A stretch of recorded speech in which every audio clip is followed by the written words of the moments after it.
ஓம் சாந்தி. 6/12/2015 கடின உழைப்பை முடிவுக்கு கொணர்ந்து நிரந்தர யோகி ஆகுங்கள். இது ஞாயிற்றுக்கிழமை வாணி, அவ்யக்த வாணி. ஸோ ரொம்ப பவர்ஃபுல்லான வாணி. நிறைய யோக ரகசியங்கள் இதில் வெளியாகுது. இதோடைய தலைப்பே பாருங்க, சுய முன்னேற்றத்துக்காக நீங்க செய்யற அந்த கடின உழைப்பை முடிச்சுட்டு ஈஸியாக சகஜமாக நிரந்தர யோகியாக ஆகுங்க அப்படின்னு சொல்ற. கஷ்டப்பட்டு நீங்க யோகி ஆகக்கூடாது, ரொம்ப ஈஸி ஆகணும். இது பேரு சகஜ ராஜயோகா, ஈஸி ராஜயோகா இல்லையா? சரி, இன்னைக்கு பரந்த இதயமுள்ள தந்தை திலாராம் தந்தை குழந்தைகளின் இதயபூர்வமான ஈடுபாட்டை பார்த்து மகிழ்ச்சி அடைந்து கொண்டிருக்கிறார். ஸோ பரந்த இதயமுள்ள தந்தை இதயபூர்வமான ஈடுபாட்டை வைத்திருக்கிற குழந்தைங்களை பார்த்து மகிழ்ச்சி அடைகிறார். இன்றைய சந்திப்பு திலாராம் தந்தை மற்றும் அன்பிற்குரிய, அதாவது தில்ருபா குழந்தைகளுடைய. ஸோ திலாராமும் தில்ருபாவுடைய சந்திப்பு. திலாராம் பாபா, தில்ருபான்றது அன்பிற்குரிய குழந்தைகள். இவங்க சந்திப்பு அவ்வியக்தமாக நடந்து கொண்டு இருக்கிறது. எதிரில் இருந்தாலும் அல்லது உடலால் நீங்க தூரமா இருந்தாலும், ஆனா இதயத்துக்கு அருகாமையில தான் இருக்கிறீங்க. தூரத்துல இருக்கிற குழந்தை, இப்ப பாருங்க, நீங்க மதுபன்ல பாபாவுக்கு எதிர உட்காந்துட்டு இருந்தாலும் சரி, அல்லது அவங்க பாபா வீட்டுக்கு போக முடியாம வெளிநாட்டிலேயோ அல்லது இந்தியாவிலேயோ தூரத்துல இருந்தாலும் சரி, ஆனா பாபாவுடைய இதயத்துக்கு பக்கத்துல தான் நீங்க இருக்கிறீங்க. உடல்னால நீங்க தூரமா இருக்கலாம், ஆனா மனதுனால பாபா இதயத்திலேயே இருக்கிறீங்க. இதயத்துக்கு ரொம்ப கிட்ட இருக்கிறீங்க. தூரத்துல இருக்கிற குழந்தைகளும் தங்களுடைய இதயபூர்வமான ஈடுபாட்டின் காரணமாக திலாராம் தந்தையுடைய எதிரில தான் இருக்கிறாங்க. யாருடைய இதயத்துல இருந்து பாபாவின் இசைதான் ஒலித்து கொண்டே இருக்கிறதோ அந்த மாதிரி தில்ருபா குழந்தைங்க, அது முடிவில்லா இசை, எல்லைக்குட்பட்டது கிடையாது. அந்த மாதிரி குழந்தைங்க இப்ப கூட தந்தையுடைய கண்கள்ல நிரம்பி இருக்கிறாங்க. இதயபூர்வமான ஈடுபாடின் காரணமாக திலாராம் தந்தை எதிரில் இருக்கிற அந்த குழந்தைங்க இதயத்திலிருந்து பாபாவுடைய இசை, பாபாவுடைய ஞானம், பாபான்ற அந்த அன்பு இசை நிரந்தரமாக, எல்லைக்குட்பட்டு 5 நிமிஷம் பாட்டு மாதிரி கிடையாது, சதா யாருடைய இதயத்துல ஒழிச்சிட்டு இருக்குதோ அந்த மாதிரி குழந்தைங்க தான் பாபாவுடைய கண்கள் ஃபுல்லா நிரம்பி இருக்கிறாங்க. அவங்களுக்கு பாப்தாதா விசேஷமா அன்பின் பிரதிபலனை வாழ்த்துக்களாக கொடுத்து கொண்டிருக்கிறார். திலாராம் தந்தையுடைய தில் தக்த் நஷீன்களோ, தில் தக்த் நஷீன்கள் அப்படின்னா இதய சிம்மாசனதாரிகள். இப்ப திலாராம் தந்தையுடைய இதய சிம்மாசனத்துல அமர்ந்து இருக்கிறவங்க யார் அப்படின்னா எல்லா குழந்தைங்களுமே தான் பாபாவுடைய இதயத்துல உட்கார்ந்துட்டு இருக்கிறாங்க. இருந்தா கூட வரிசை கிரமம் என்றுதான் சொல்வோம். எப்படி அனைவருமே மாலையின் மணிகள் தான், ஆனா 8 எங்க, 16,000 கடைசி மணி எங்க? இருவர்களையுமே மாலையின் மணிகள் என்றுதான் சொல்வோம். ஆனால் மிகுந்த வித்தியாசம் இருக்குது இல்லையா? இந்த வரிசை எண்ணுக்கான ஆதாரம் என்னன்னா, முக்கிய ஸ்லோகனான தூய்மையாகுங்கள் மற்றும் யோகி ஆகுங்கள், பவித்ர பவ யோகி பவ. அப்ப பாபா இதய சிம்மாசனத்துல பிரம்மகுமாரிகள் அனைத்து பாபா குழந்தைங்களும் இருக்கிறீங்க. இருந்தாலும் வரிசை கிரமம் இருக்குது. யாரு அவர் இதயத்துல ரொம்ப நெருக்கமா இருக்கிறாங்கன்னா இந்த ஸ்லோகன் ஆதாரத்துல இருக்கிறவங்க தான். தூய்மையாகுங்கள் யோகியாகுங்கள். எந்த அளவுக்கு தூய்மையாகி யோகத்திலேயே, அதாவது தன்னை ஆத்மான்னு புரிஞ்சு ஆத்மாவின் தந்தையாகிய இறைவன் செம்பொன் நிறமான இடத்துல நட்சத்திரம் மாதிரி ஜொலிக்கிறதையே மனக்கண்ணால் பார்த்து கொண்டே இருப்பவர்கள், அந்த நினைவிலேயே மூழ்கி இருக்கிறவங்க தான் அவருடைய இதயத்துல அதிகமா நிரம்பி இருப்பாங்க. மற்றவங்களும் இருக்கிறாங்க, பட் கம்மியா நிரம்பி இருப்பாங்க. அதான் சொல்றாரு, இப்ப ஒரு 16,108 மணிகள் அடங்கிய ஒரு மாலையை உருவாக்குனா அதுல மலராக இறைவன் இருக்கிறார் இல்லையா? அந்த மாலை ஆரம்பமும் முடிவும் இருக்கிற இடத்துல ஒத்தை மணியாக இருக்கிறது தான் அல்லா பரமபிதா சிவன் சொல்ற அந்த இறைவன். சோ அவருக்கு அருகில் இருக்கிற மணி எங்க, கடைசியில இருக்கிற மணி எங்க? ரெண்டும் மாலை, அந்த மாலையில இருக்கிற மணிகள் தான். ஆனா ரெண்டுத்துக்கும் எவ்வளவு வித்தியாசம் இருக்குது. அந்த மாதிரி தான் இதுவும். ஒருத்தர் யோகா செய்யும் யோகி, இன்னொருத்தர் சதா யோகாவிலேயே மூழ்கி இருக்கக்கூடிய யோகி. இன்னொருத்தர் யோகா மூலமாக தடைய அகற்றுவதற்கு, பாவத்தை அழிப்பதற்கான கடினமாக உழைப்பவர். இப்படி 3 விதமான யோகிகள் இருக்கிறாங்க. உட்கார்றாங்க, யோகா செய்யறாங்க. ஒருத்தங்க எப்பவுமே யோகத்திலே தான் இருக்கிறாங்க, அதாவது பாபா நினைவிலே மூழ்கி இருக்கிறாங்க. இன்னொருத்தங்க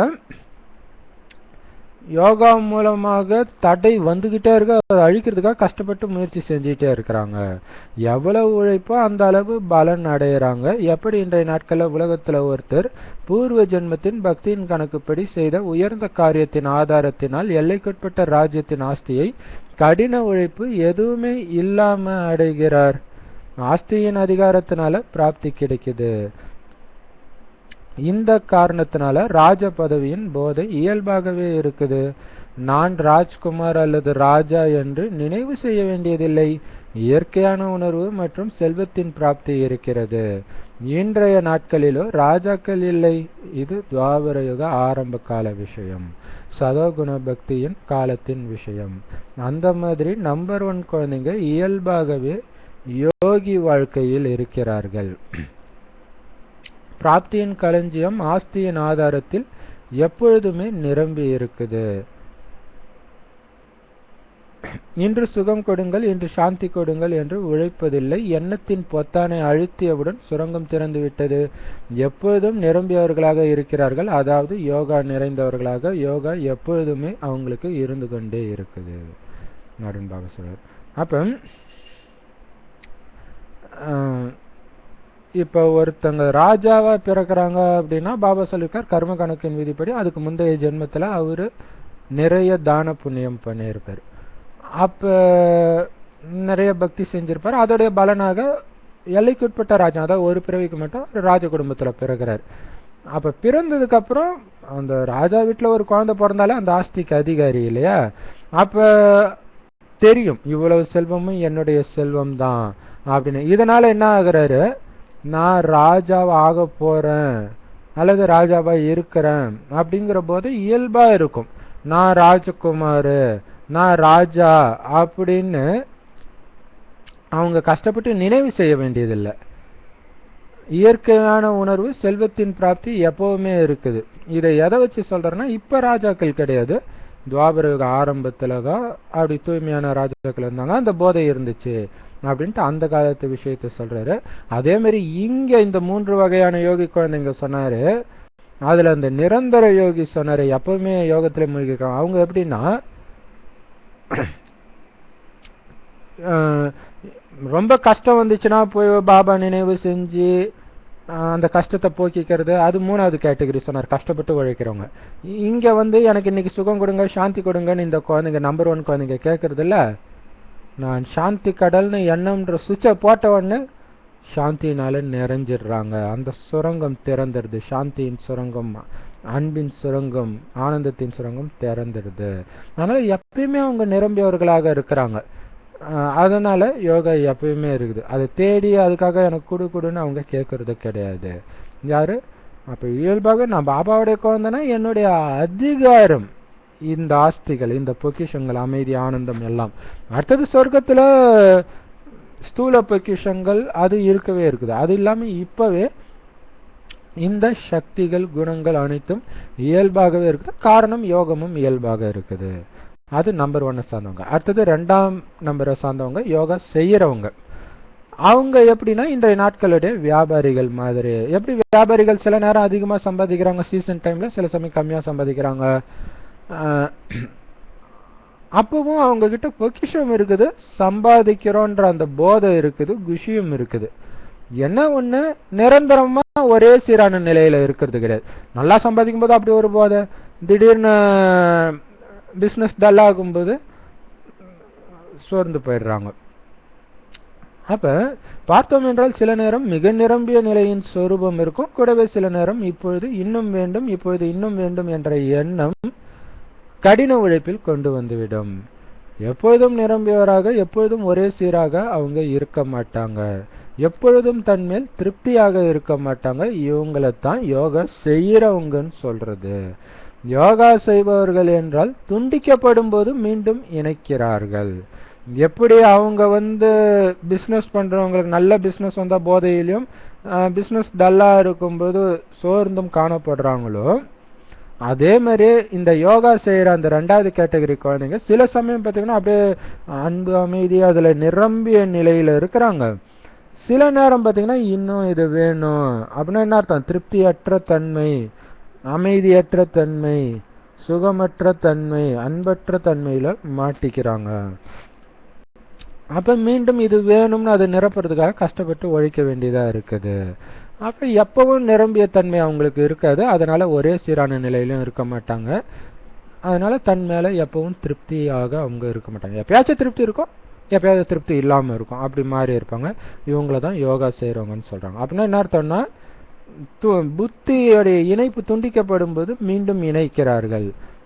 அப்ப அடிக்கடி பாபாவுடைய நினைவு கட்டாயி வேற எங்கேயோ போய் துக்கத்தெல்லாம் அனுபவிச்சு அதிருப்தி ஆகும்போது மீண்டும் அவங்களுக்கு ஒரு விழிப்பு நிலை மீண்டும் இணைக்க முயற்சி செய்யறவங்க தான் 2வது கேட்டகரி. 3வது கேட்டகரி என்னன்னா, எப்படி இந்த நாட்கள்ல வேலை செய்யறவங்க சம்பாதிச்சோம் சாப்பிட்டோங்கிற நிலையில இருக்கிறாங்க. எவ்வளவு சம்பாதிச்சாங்களோ அந்த அளவுக்கு சௌகரியமாக உட்கார்ந்து சாப்பிட்டாங்க. ஆனா சேமிப்பு கையிருப்பு ஏதாவது இருக்குதா அப்படின்னா எதுவும் கிடையாது. அதனால அவங்க எப்பவுமே குஷியில நடனமாடுபவர்களாக இருக்க மாட்டாங்க. கடின உழைப்பின் காரணமாக சில நேரம் மனம் உடைஞ்சு போறவங்களாகவும் சில நேரம் மனதினால குஷி அடைபவராகவும் இருப்பாங்க. அந்த மாதிரி 3 விதமான குழந்தைங்க இருக்கிறாங்க. அப்ப அன்னன்னைக்கு சம்பாதிச்சு அன்னன்னைக்கு சாப்பிட்டு எதுவுமே மிச்சம் வைக்கல அப்படிங்கிற மாதிரி 3வது கேட்டகரி. அவங்க தான் கஷ்டப்பட்டு உழைக்கிறவங்க. பாபா நினைவு செய்யும் போது குஷி விட்ட உடனே மீண்டும் கஷ்டம் அப்படி இருக்கிறாங்க. அதனால அவங்க நிரந்தரமாக பாபா குஷியிலே நடனம் ஆடுறவங்களாக நடராஜர்களாக அவங்க இருக்க முடியாது. அதனால சில சமயம் மனசு உடைஞ்சு போயிடுறாங்க, சில நேரம் குஷி அடையவராக இருக்கிறாங்க. இந்த மாதிரி 3 விதமான குழந்தைங்க பாபாவுக்கு இருக்கிறாங்க. அப்ப யார் எப்பயுமே பாபா இதே சிம்மாசனத்துல இருப்பாங்க? நம்பர் 1 வரவங்க தான். சகஜமாக இயல்பாக யோகத்துல இருக்கிறவங்க தான் பாபா இதே சிம்மாசனத்துல எப்பயுமே இருப்பாங்க. அனைவருக்கும் ஆஸ்தியாக அனைத்து பிராப்திகளுடைய பொக்கிஷம் கிடைச்சிருக்குது. நீங்க அதிகாரிகள், இயற்கையான யோகி, இயற்கையான சுயராஜ்ய அதிகாரி ஆவீங்க. குழந்தையாக இருப்பவர்லிருந்து தந்தையின் பொக்கிஷத்தின் அதிகாரி ஆகுபவர்கள். அப்படி என்றால் இந்த அளவு கடின உழைப்பு ஏன் செய்றீங்க? மாஸ்டர் படைப்பவர் வேலைக்காரனுக்கு சமமாக கடினமாக உழைப்பதா? இது ஏன்? 200 ரூபாய் சம்பாதிக்கிறார்கள் மற்றும் 200 ரூபாயை சாப்பிடுகிறார்கள். 2000 சம்பாதிக்கிறார்கள் மற்றும் 2000 சாப்பிடுகிறார்கள். அப்படி 2 மணி நேரம் யோகா செய்கிறார்கள் மற்றும் 2 மணி நேரம் அதற்கான பலனை பெறுகிறார்கள். இன்று 6 மணி நேரம் யோகா செய்தேன், இன்று 4 மணி நேரம் யோகா செய்தேன் என்ற இது ஏன்? வாரிசு ஒருபோதும் நான் 2 நாளுக்கான ராஜா 4 நாளுக்கான ராஜான்னு சொல்றது கிடையாது. எப்பொழுதும் தந்தையுடைய குழந்தைங்க, எப்பொழுதும் பொக்கிஷத்துடைய அதிபதிகள். சொல்றது என்னமோ பாபாவை அப்பான்றாங்க, ஆனா செய்யறது பார்த்தா பாபாவை நினைவு செய்யறதுக்கு கடினமாக உழைக்கிறாங்க. ஆனா இந்த 2 விஷயங்களும் ஒண்ணுக்கு ஒண்ணு முரண்பாடா இருக்குது. அப்பாவை கஷ்டப்பட்டு நினைக்க தேவையில்லையா, அது இயல்பாகவே அந்த ஞாபகம் இருக்குமே அப்படின்னு சொல்றாரு. பாருங்க, பாபா எல்லோருக்கும் தான் ஆஸ்தி கொடுத்திருக்கிறார். ஆஸ்தியா எதை கொடுத்திருக்கிறாரு? இந்த பிராப்திகள், அன்பு, அமைதி, ஆனந்தம், அனைத்து சக்திகளும் அனைத்து தெய்வீக குணங்களும் பிராப்திகளாக கிடைக்குது. அந்த பிராப்திகளின் பொக்கிஷம் எல்லோருக்கும் கிடைக்குது பாபாட்ட இருந்து. பாபா எல்லோரையும் என்ன சொல்றாரு? நீங்க அதிகாரிகள், இந்த ஆஸ்திக்கு அதிகாரிகள், இயற்கையான யோகிகள். இயல்பாகவே நீங்க யோகத்திலே இருக்கிறவங்க. இயற்கையான சுயராஜ்ய அதிகாரி, சுயம் ஆத்மா. சோ ஆத்மா இந்த கர்மேந்திரியங்களை ராஜ்யம் செய்யற அதிகாரியா இருக்குது. அப்ப குழந்தையா இருப்பவர்ல இருந்து நீங்க தந்தையுடைய பொக்கிஷத்தின் அதிகாரியாக ஆகிறவங்க. இப்ப முதல்ல பாபாவுடைய குழந்தை ஆகிறோம், ஆன உடனே நம்மள அவரு அதிகாரி ஆக்குறாரு. அப்ப அதிகாரியா ஆகிட்டீங்க தந்தையுடைய பொக்கிஷத்துக்கு அப்படின்னா ஏன் இவ்வளவு கடின உழைப்பு செய்றீங்க? இல்லையா? அதிகாரினா மற்றவங்களை வேலை வாங்கணும், அதிகாரியா உட்காந்து எல்லா வேலையும் செய்ய மாட்டாரு. அப்ப அந்த அதிகாரம் ஏன் உங்களுக்கு இருக்க மாட்டேங்குது உங்க கர்மேந்திரியங்கள் மேல அப்படின்னு பாபா சொல்றாரு. அப்ப 200 அப்ப பாபா சொல்றாரு, இறைவன் படைப்பவர், நீங்க அவருடைய குழந்தைனா மாஸ்டர் படைப்பவர், அதாவது அவருடைய குழந்தை. ஆகிட்டீங்க அப்படின்னா வேலைக்காரனுக்கு சமமா ஏன் கஷ்டப்பட்டு உழைக்கிறீங்க? வேலைக்காரன் தான் கஷ்டப்பட்டு உழைக்கணும். படைப்பவர் உலகத்தின் எஜமானருடைய குழந்தையும் உலகத்தின் எஜமானர் தான். ஏன் கஷ்டப்பட்டு உழைக்கிறீங்க? 200 ரூபாய் சம்பாதிச்சு 200 ரூபாய்க்கும் அப்படியே சாப்பிட்டுறது, 2000 ரூபாய் சம்பாதிச்சு அப்படியே 2000 ரூபாய்க்கு அன்னைக்கு காலி பண்ற மாதிரி தான் என்ன பண்றாங்களாம், 2 மணி நேரம் யோகா செய்யறாங்களாம், 2 மணி நேரம் அதுக்கான பலனை பெறுகிறார்கள், அவ்வளவுதான், முடிஞ்சு போச்சு. அப்படி பண்ணிடுறாங்களாம். 2 மணி நேரம் யோகா அமைதி வருதா, அந்த அமைதி அடுத்த 2 மணி நேரம் அனுபவிச்சு முடிச்சிடுறாங்க. அதனாலதான் அவங்க கணக்கு வைக்கும்போது நான் இன்னைக்கு 6 மணி நேரம் யோகா செஞ்சேன், 4 மணி நேரம் யோகா செஞ்சேன்னு எழுதுறாங்க. இதுல ரகசியம் இருக்கு. ஏன்னா பாபா தான் சொன்னார் குறைஞ்சபட்சம் 8 மணி நேரம் நினைவு செய்ய சொல்லி ஆரம்பத்துல சாக்காரவாணியில பிரம்ம சரீரத்துல இருக்கும்போது சொன்னவானே. பிரம்மபாபா அவ்யுக்தமானதுக்கு அப்புறம் வரவாணியில என்ன சொன்னார், இது என்ன எனக்கு நீங்க 4 மணி நேரம் தான் குழந்தையா, 6 மணி நேரம் தான் குழந்தையா, அப்பாவை டைம் போட்டு நினைப்பீங்களா, எல்லைக்கு அப்பாற்பட்ட தந்தையே எல்லைக்குட்பட்ட நேரம் நினைக்கிறேன்றீங்களே அப்படின்னு கேட்கிறாரு. அப்ப இது நேரத்துக்கு ஏத்த மாதிரி மாறுது. ஏன்னா இப்ப நேரம் நெருங்கிச்சு, சும்மா டைம் போட்டு பண்றது பத்தாது, ஸோ நிரந்தரமா இருக்கணும். அப்ப டைம் சார்ட்டை வைக்க தேவையில்லையான்னு அந்த அர்த்தம் கிடையாது. சார்ட்டை வைங்க, வச்சு நிரந்தரமாக ஆக்குங்க. ஏன்னா அது ஃபர்ஸ்ட்ல இருந்து, ஆனா இப்ப ஸ்பீடா போயிடணும், டக்குன்ட்டு இதுல இருந்து அப்படியே நிரந்தரமா ஆக்கிடணும். அப்ப எப்படி வாரிசு ராஜாவோட குழந்தை நான் 2 நாள் ராஜா 4 ராஜான்னு சொல்றது இல்லை இல்லையா? அப்ப நீங்க ஏன் இப்படி டைம் வச்சு என்ன நினைக்கிறீங்க? அப்பான்னு சொல்றீங்க, ஆனா கஷ்டப்பட்டு அப்பான்னு நினைக்கிறீங்க. அப்பனா ஆஸ்தி இயல்பா இருக்கும். இப்ப ஒரு கோடீஸ்வரம் வீட்டுல பிறக்கிறவனுக்கு அல்லது அவங்களுக்கு தெரியும் அந்த கோடி கணக்கான சொத்துக்கு நான் அதிபதின்னு இயல்பாகவே நினைவு செய்ய தேவை. அந்த அளவுக்கு நான் லட்சுமி நாராயணன் ஆகிறன்றது இயல்பாகவே உங்களுக்கு ஞாபகம் இருக்கணும். கஷ்டப்பட்டு நினைக்கிற மாதிரி இருக்கக்கூடாது. அப்ப அப்பான்னு சொல்றீங்க, ஆனா அவரை நினைவு செய்யறதுக்கும் அவருடைய ஆஸ்தியை நினைவு செய்யறதுக்கும் கஷ்டப்பட்டு உழைக்கிறீங்களே, முரண்பாடா இருக்குது அப்படின்னு சொல்றாரு. அதனால நான் ஒரு சிரேஷ்ட ஆத்மா, குழந்தையாக இருப்பவன், அதிபதி ஆகுபவன் என்ற இந்த ஸ்லோகனை எப்பொழுதும் நினைவில் வையுங்கள். அனைத்து பொக்கிஷங்களின் அதிகாரி ஆவேன், இழந்தேன் அடைந்தேன் இழந்தேன் அடைந்தேன் என்ற இந்த விளையாட்டை செய்யாதீங்க. என்ன அடைய வேண்டுமோ அதை அடைந்தாகிவிட்டது, பிறகு ஏன் இழக்க வேண்டும் மற்றும் ஏன் அடைய வேண்டும்? இல்லை என்றால் இந்த பாடலை மாற்றுங்கள். அடைந்து கொண்டிருக்கிறேன் என்ற இது அதிகாரியின் வார்த்தைகள் அல்ல. நீங்கள் சம்பன்னமான தந்தையின் குழந்தைங்க, கடலின் குழந்தைங்க. இப்பொழுது என்ன செய்வீங்க? நிரந்தர யோகி ஆகுங்கள். நான் யார்? நான் தான் பிராமணன். பிராமணன்றது பாபாவுடைய குழந்தை. தேவதை ஆகுபவன், அதிகாரியா ஆகிறவன். மற்றும் நான் சத்திரியன்ல இருந்து தேவதை ஆகுபவன். குழந்தைகளின் கடின உழைப்பை பார்த்து தந்தைக்கு இரக்கம் வருகிறது. ராஜாவின் குழந்தைங்க வேலை செய்யறதா இது அழகா இருக்குதா? அனைவரும் எஜமானனாகுங்கள். நான் எஜமானன்ற அந்த போதை இருக்கணும். பாபாவுடைய சொத்துக்கு நான் தான் முழு அதிகாரி, நான் நாராயணனாக மாறிய தீர். நாராயணன் தான், அது கஷ்டப்பட்டு நான் உழைக்க தேவை, ஆல்ரெடி நான் நாராயணன் தான்.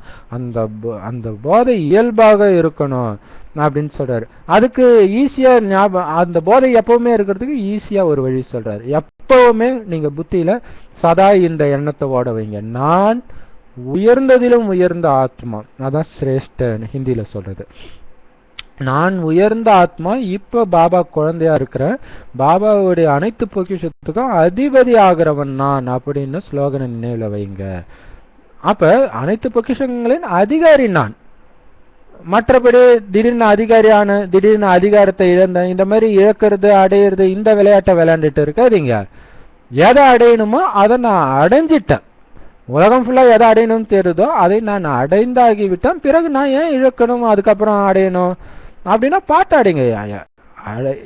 நான் அடைய வேண்டியதே அடைந்து விட்டேன்றதான் நம்ம பாட்டு. அப்ப நீங்க இழந்துட்டு அடையிறீங்கன்னா அப்ப பாட்டை மாத்துங்க, ஏன் தப்பா பாடுறீங்க அப்படின்னு கேட்கற. அப்படின்னா பாட்டை மாத்துங்கன்னு அர்த்தம் கிடையாது. உங்களுடைய நினைவு நான் அடைந்து விட்டேன் அந்த நினைவிலே இருங்க அப்படின்னு சொல்றாரு. ஏன்னா அடைந்து கொண்டிருக்கிறேன்றது அதிகாரியுடைய வார்த்தை கிடையாது, அடைந்து விட்டேன் இல்லையா? டாக்டர் ஆயிட்டாருன்னா நான் டாக்டர் தான், நான் டாக்டர் ஆகி கொண்டிருக்கிறேன்னு சொல்ல மாட்டார். அந்த மாதிரி நீங்க பாபாவுடைய குழந்தைய ஆகிட்டீங்க, பாபா குழந்தைய ஆகி கொண்டு இல்லை. குழந்தை ஆயிட்டாலே அதிகாரி தான் நீங்க. அப்ப பாபா சொல்றாரு, நிரந்தரமாக இந்த யோகத்துல இந்த நினைவுல இருங்க. ஏன்னா நீங்க எப்பவுமே தந்தையுடைய குழந்தைங்க, தந்தை எப்பவுமே அனைத்திலும் நிறைந்தவரா இருக்கிறாரு அப்படின்னா நீங்களும் எப்பயும் நிறைந்தவரா இருக்கணும். ஏன்னா பாபா என்னன்னு சொல்றோம், அன்பு கடல், அமைதி கடல், ஞான கடல், தூய்மை கடல்ன்றோம். கடலுடைய குழந்தைங்க நீங்களும் கடலா இருக்கணும். அப்ப என்ன சொல்ல வர்றாருன்னா, அதிருப்தியே இருக்கக்கூடாது உங்களுக்கு, எப்பயும் திருப்தியா எப்பயும் நிரம்பியவரா இருக்கணும். ஏன்னா பாபா இருக்கிறார், எனக்கு வேற என்ன வேணும்? அதுதான் இப்ப சொல்ல வர்றது. அவருடைய நினைவு எப்பயும் இருக்கணும், அவருடைய ஆஸ்தி எப்பயும் நினைவு இருக்கணும். என்ன அர்த்தம்?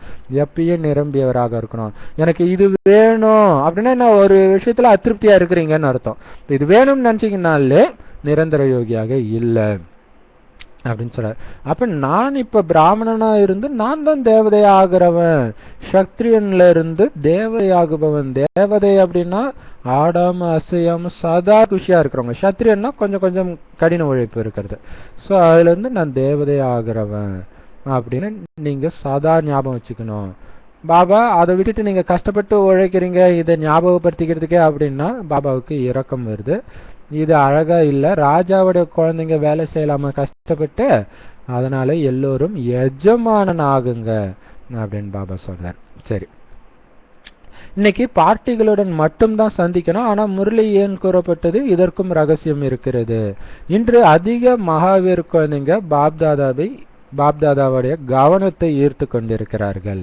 இன்று பாப்தாதா அவங்கள முன்னுக்கு வச்சுதான் இந்த முரளி சொல்லிக் கொண்டிருக்கிறார். பாரதம் மற்றும் வெளிநாட்டின் அதிகமான மகாவீர் குழந்தைங்க நினைவு செய்து கொண்டிருக்கிறார்கள். பாப்தாதாவும் அந்த மாதிரி சேவாதாரி குழந்தைங்க கட்டளைப்படி நடக்கும் இயல்பான யோகி குழந்தைகளுக்கு விசேஷ நினைவை கொடுத்து கொண்டிருக்கிறார். அப்ப இந்த பாபா மீட் என்ன காரணத்தினாலே சும்மா சந்திக்கிறதுக்கு தான் வந்திருக்கிறாரா தவிர முரளி சொல்ல வரலையாம். இருந்தாலும் முரளி சொன்னாரே, அது என்ன ரகசியம் அப்படின்னா, அன்னைக்கு நிறைய மகாவீர் குழந்தைங்க அப்படின்னா என்ன அர்த்தம், நம்பர் 1 முயற்சியாளர் குழந்தைங்க, இந்தியாவில் இருக்கிற குழந்தைங்களும் சரி வெளிநாட்டில் இருக்கிற குழந்தைங்களும் சரி பாபாவுடைய கவனத்தை ஈர்க்கிறாங்க. அந்த அளவு பாபா எனக்கு ஏதாவது சொல்லுவாரா அப்படின்னு ஆவலா கேட்டுட்டு இருக்கிறாங்கன்றது பாபாவுக்கு டச் ஆகுது. அதனாலதான் அவங்கள முன் வச்சுதான் இந்த முரளியை சொல்லிட்டு இருக்கிறேன் அப்படின்னு பாபா சொல்றாரு. அந்த மாதிரி குழந்தைங்க அவ்வளவு அதிகமாக பாபாவை இன்னைக்கு நினைவு செஞ்சுட்டு இருக்கிறாங்க.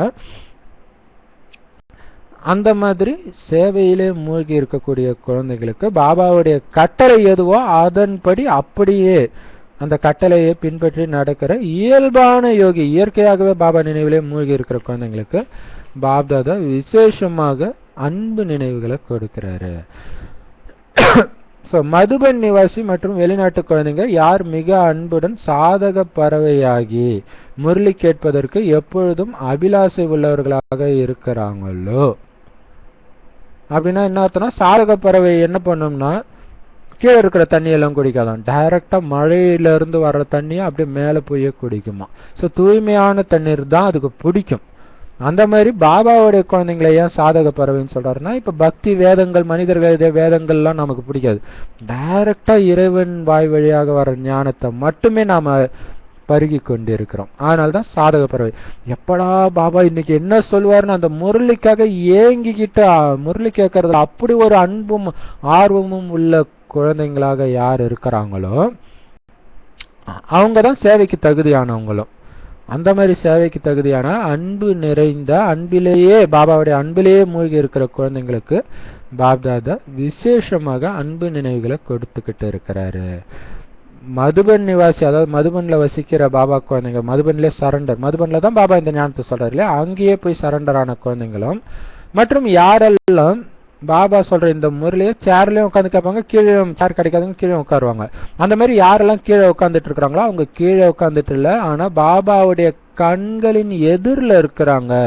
அந்த மாதிரி கலைப்பற்ற சேவாதாரி குழந்தைகளுக்கு விசேஷ அன்பு நினைவுகள் கூடவே எதிரில் அமர்ந்திருக்கும் அதிர்ஷ்ட நட்சத்திரங்களுக்கும் விசேஷ அன்பு நினைவுகள் மற்றும் நமஸ்காரம் அப்படின்னு பாபா சொல்றார். அடுத்தது பாபா வங்காளம், பீகார், நேபாள், பெங்கால், பீகார், நேபாள் இந்த மண்டலத்தை சேர்ந்த சகோதர சகோதரிகளோட தனிப்பட்ட சந்திப்பு செய்யறார். அது சொல்றாரு, முரளியையோ நீங்க கேட்டீங்க, இப்ப கேட்ட பிறகு சொரூபத்தில் கொண்டு வர வேண்டும். ஒன்று நினைவுல கொண்டு வர்றது மற்றும் இன்னொன்று சொரூபத்தில் கொண்டு வருவது. என்னென்ன கேட்குறீங்களோ அவை அனைத்தையும் நினைவிலேயோ கொண்டு வருகிறீர்கள். அஞ்ஞானிகள் கூட கேட்டதை நினைவு செய்யறாங்க. ஆனா ஞானத்துடைய அர்த்தமே என்ன அப்படின்னா சொரூபத்தில் கொண்டு வருவது. அப்படியானா எந்த விஷயத்த சொரூபத்துல கொண்டு வருவீங்க? குழந்தையாக இருப்பவரிலிருந்து எஜமானன், இதைத்தான் சொரூபத்துல கொண்டு வரணும். முயற்சி செய்வதன் கூடவே பிராப்தியின் அனுபவம் இருக்கட்டும்.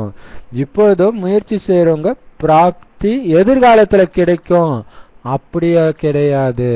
சங்கமயுகத்துடைய விசேஷமே என்னன்னா இந்த நேரமே முயற்சி செய்யறது, உடனே அடுத்த நேரமே பிரத்யக்ஷம் வெளிப்படையான பலன் அப்படின்னு சொல்றாரு. அப்ப பாருங்க, பாபா இப்ப முரளி கேட்டீங்க, கேட்டதோட நிறுத்தி கூடாது, அதை சொரூபத்துல எடுத்துட்டு வரணும். அப்படின்னா திரும்ப நினைச்சு பாக்குறதுன்னு அர்த்தம் கிடையாது. ஏன்னா அஞ்ஞானிகள் கூட தான் இப்ப பைபிள் சர்ச்சுக்கு போறாங்க, பைபிள்ல சொல்றாங்க, குரான் படிக்கிறாங்க அப்படின்னா திரும்பி அவங்க கூட நினைப்பாங்க இல்லையா? அது கிடையாது. சொரூபமாகணும். சொரூபம்னா என்ன அர்த்தம்? நினைவு முயற்சி செய்யாம எப்பவுமே அந்த நினைவுலேயே இருக்கிறது. எப்படி சூரியன் எப்பயுமே வெப்ப சொரூபமாகவே இருக்குது இல்லையா? கொஞ்சம் வெப்பம், நான் வெப்பமா இருக்கிறேன்ட்டு அது நினைச்சு பாக்குறதுல எப்பயுமே அது வெப்பமா தான் இருக்குது. அந்த மாதிரி நீங்க நினைவு சொரூபமாகணும், முரளிய அந்த ஞான சொரூபமாகணும். எதை வருதோ அது உங்களுடைய நடைமுறை வாழ்க்கையில அது தெரியணும். அப்பதான் சொரூபம்னு சொல்ல முடியும். அப்படி எதை நீங்க சொரூபத்துல எடுத்துட்டு வரணும்னா, நான் குழந்தையில இருந்து எஜமானனாகி இருக்கிறேன், அனைத்து ஆஸ்திக்கும்னு பாபா சொன்னார் இல்லையா? சோ அனைத்தும் நிறைந்தவன்றது சொரூபத்துல தெரியணும். மற்றவங்களுக்கு பார்த்தா கண் கூட தெரியணும். அதான் சொரூபத்துல கொண்டுட்டு வர்றது. வாயால சொல்றது இல்லை நான் திருப்தியா இருக்கணும், உங்களை பார்த்தாலே நீங்க திருப்தியா இருக்கிறது தெரியணும். அப்படி முயற்சி செய்யறதன் கூடவே பிராப்தியின் அனுபவம் இருக்கட்டும். சோ அந்த சொரூபத்துல எடுத்துட்டு வர்றதுக்கு பாபாவுடைய முரளியை நடைமுறைப்படுத்துறதுக்கெல்லாம் நீங்க முயற்சி செய்றீங்க, பாபா நினைவு செய்ய முயற்சி செய்றீங்க. அது கூடவே அந்த முயற்சியின் பலன் பிராப்தி இருக்குது பாருங்க, அது நீங்க அடைஞ்சிட்டு இருக்கிறீங்கன்ற அனுபவமும் அந்த அந்த பிராப்திகளின் அனுபவியாக நீங்க இருக்கணும். அந்த அனுபவத்துல மூழ்கி இருக்கணும். சும்மா வாயால சொல்றது இல்ல, நான் அன்பு சொரூபமான ஆத்மா சொல்றது இல்ல, அன்பு சொரூபமாகவே மாறணும். அதுதான் பிராப்தியின் அனுபவம் இருக்கணும் அப்படின்னு சொல்றது. இப்ப முயற்சி செய்யறவங்க பிராப்தி எதிர்காலத்துல கிடைக்கும் அப்படி கிடையாது. ஏன்னா பாபா சொல்றாரு, இப்ப கொடுக்குற ஞானம் புது உலகத்துக்கான ஞானம் அப்படின்ட்டு. அப்ப புது உலகத்துலதான் நீங்க சுகத்தை அனுபவிப்பீங்களா? அப்படி கிடையாது. இப்பவே அந்த சுகத்தை நீங்க அனுபவம் செய்யணும். ஏன்னா சங்கமயுகத்துடைய விசேஷமே என்னன்னா, முயற்சி செய்யற அடுத்த செகண்டே உங்களுக்கு பிரத்யக்ஷ பலன் வெளிப்படையாக அதோடைய பலன் தெரியும். யோகத்துல உட்கார்ந்த உடனே அப்படியே குஷி தெரியணும் இல்லையா? அதான் சொல்றாரு. அப்ப இந்த நேரம் நினைவு சொரூபம், உடனே அடுத்த நேரமே பிராப்தியுடைய அனுபவம் ஆகணும். மற்றபடி எதிர்காலத்துல நீங்க சுகம் நிறைந்த வாழ்க்கையை அனுபவிப்பீங்க சொர்க்கத்துலங்கிற உத்தரவாதம் இருக்குது. ஆனா எதிர்காலத்தையும் விட உயர்ந்த பாக்கியம் எது தெரியுமா? இந்த சங்கமயுக நேரத்துக்கு தான். இந்த நேரத்துடைய ஆஸ்தியை அடைஞ்சிட்டு தானே இருக்கிறீங்க. அடைந்து விட்டீர்களா அல்லது அடைய வேண்டுமா? ஒருவேளை அடைஞ்சிட்டீங்க அப்படின்னா எப்படி சூப்பரா பாயிண்ட் சொல்றாங்க, எதை அடைய வேண்டுமோ அதை அடைஞ்சிட்டேன்னு தான் நீங்க இருக்கணும், எப்பயுமே நிரம்பி இருக்கணும்னு சொல்றாரு. அப்படி நீங்க அடைஞ்சிட்டீங்களா இல்ல இனிமேல் தான் அடையணுமான்னு கேட்டுட்டேன். ஒருவேளை அடைஞ்சிட்டேன்னு நீங்க சொல்றீங்கன்னா அப்புறம் எதுக்கு அமிர்த வேலையில எழுந்திருச்சு 2 மணிக்கு 4 மணிக்கெல்லாம் எழுந்துச்சு பாபா கிட்ட முறையீடு செஞ்சுட்டு இருக்கீங்க? பாபா எனக்கு இப்படி ஆயிடுச்சு, பாபா எனக்கு இந்த இல்ல, எனக்கு பணம் இல்ல, அமைதி இல்ல, நிம்மதி இல்ல. இந்த மாதிரி ஏன் முறையீடு செய்றீங்க? இவங்க சரியில்லை, அது சரியில்லை, இந்த மாதிரி ஏன் முறையீடு செய்றீங்க? ஒருவேளை நீங்க அடைஞ்சிருந்தீங்கன்னா அமிர்த வேலையில முறையீடு செய்ய மாட்டீங்க. ஒண்ணு பாபாவுடைய நினைவு இருக்கும் அல்லது முறையீடு இருக்கும். பாபாவை நினைக்கிறதுக்காக குஷி குஷியா அன்புல மூழ்கி நினைக்கிறதுக்காக அமிர்த வேலை ஏந்திரிக்க சொன்னா அந்த நேரம் ஏந்திரிச்சு பாபா கிட்ட புலம்பிட்டு இருக்கிறீங்களே. அப்ப எங்க பாபாவுடைய நினைவு இருக்குதோ அங்க முறையீடு இருக்காது, மேலும் எங்க முறையீடு இருக்குதோ அங்க பாபாவுடைய நினைவு இருக்காது. அப்படின்னா முறையீடுகள் முடிவடைந்து விட்டனவா? கேள்விக்குறிகள் அனைத்தும் அகன்று விட்டதா? முறையீட்டில் இருப்பதே கேள்விக்குறி மற்றும் நினைவுல இருக்கிறதுக்கு பேர் தான் முற்றுப்புள்ளி, அதாவது புள்ளி, சூன்யம். சூன்யம்னாலே ஒண்ணும் இல்லை இல்லையா? மனதை அப்படியே காலியாக்கி பாபாவை நினைவு செய்யணும். கேள்விக்குறி இருந்தா மனது காலி ஆகாது, அப்ப பாபாவை நினைவு செய்ய முடியாது. அதுக்கு தான் பாபா சொல்றாரு, ஒண்ணு முறையீடுகள் இருக்கும் அல்லது பாபாவுடைய நினைவு இருக்கும். அப்ப முறையீடும் ரெண்டும் ஒன்னா இருக்காது. பாபா இது இப்படி ஆயிடுச்சு, என்னால இப்படி ஆயிடுச்சு, இதெல்லாம் ஏன் பாபா நடக்குது, இந்த மாதிரி கேள்விக்குறிகள் இருக்கும். அனைத்தும் குழந்தை உன் நன்மைக்கு தான் நடக்குது, நீ சாட்சியாக அதுல இருந்து விடுபட்டு வேடிக்கை பாருன்ற. இப்ப ஏன் நடக்குதுன்னு கேட்டீங்கன்னா என்ன அர்த்தம், நீங்க அதுல போய் மாட்டிக்கிறீங்கன்னு அர்த்தம். அதுக்கு தான் பாபா சொல்றாரு, ஒண்ணு முற்றுப்புள்ளி இருக்கும் அல்லது கேள்விக்குறி இருக்கும், ரெண்டும் சேர்ந்து இருக்காது. அப்ப முறையீடு செய்யறதுக்கு பேர் தான் கேள்விக்குறி, பாபா நினைவுல இருக்கிறதுக்கு பேர் தான் முற்றுப்புள்ளி. அப்ப பாபாவை நினைவு செய்யும் போது நினைவு வர மாட்டேங்குது, பழைய சம்பவங்கள் ஞாபகத்துக்கு வருது, அதனாலதான் புலம்புறீங்க. அப்ப என்ன அர்த்தம், அப்பவே நீங்க பாபா நினைவுல இருந்து முற்றுப்புள்ளி வச்சிருக்கணும் அந்த டைம்ல, பிரச்சனை நடக்கும் போதே. அப்ப வைக்காதனால என்ன பண்ணுது, யோகத்துல உட்காரதுக்காக காலைல எழுந்திருக்கும் போது இது வெளிப்படுது பூதாகாரமாக. அதான் பாபா சொல்றார், அதனாலதான் புள்ளி சொரூபமாகி, அப்படின்னா என்ன அர்த்தம், அனைத்துக்கும் முற்றுப்புள்ளி வைத்த அந்த சொரூபமாகி, முழு திருப்தி நிறைந்த அந்த சொரூபமாகி புள்ளியை நினைவு செய்யணும். அதாவது பாபா ஒளி புள்ளியா இருக்கிறார்களே அவரை நினைவு செய்யணும். தந்தையும் புள்ளி, நீங்களும் புள்ளி. அப்படி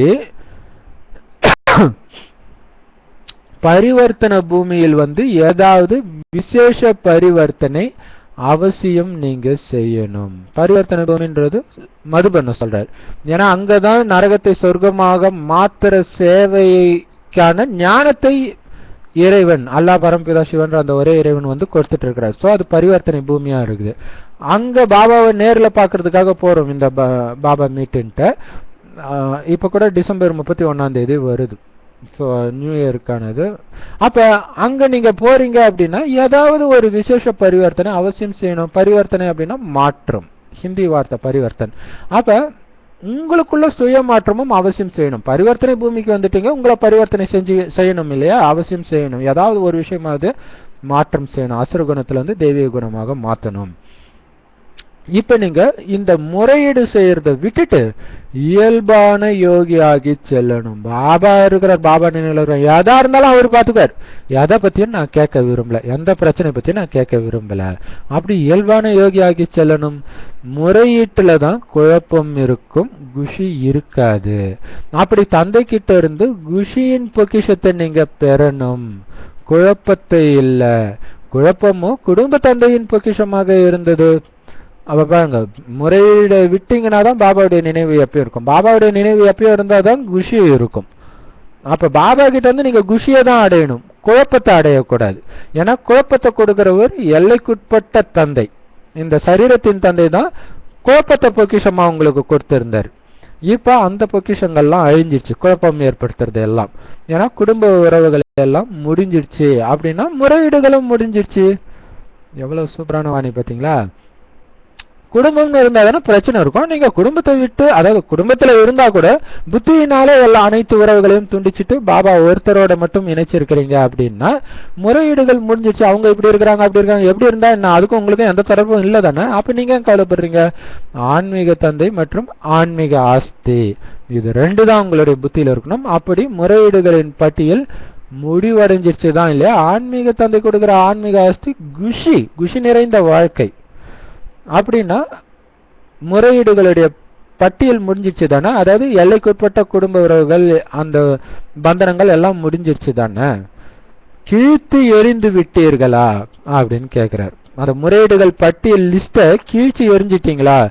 ஒருவேளை நீங்க எரியறதுக்கு பதில் ரப்பரை வச்சு அழிச்சிருந்தா கூட இதுக்கு முன்னாடி அதுல எழுதி இருந்தது, அது எழுதி இருந்ததுக்கான அடையாளம் தெரியுதுன்னு சொல்லுவாங்க. அதனால கிழித்து அழித்து விடுங்கள், இந்த லிஸ்ட்டை தூக்கி போட்டுருங்க, அதை பத்தி நினைக்காதீங்க, முடிஞ்சு போச்சு, அவ்வளவுதான். அதுக்குதான் ஒரு சிஸ்டர் கூட கேட்டிருந்தாங்க, என்னன்னா புதுசா பாபா குழந்தை ஆகுறவங்க, அவங்க சிவா கோலாலம்பூர்ன்ட்டு.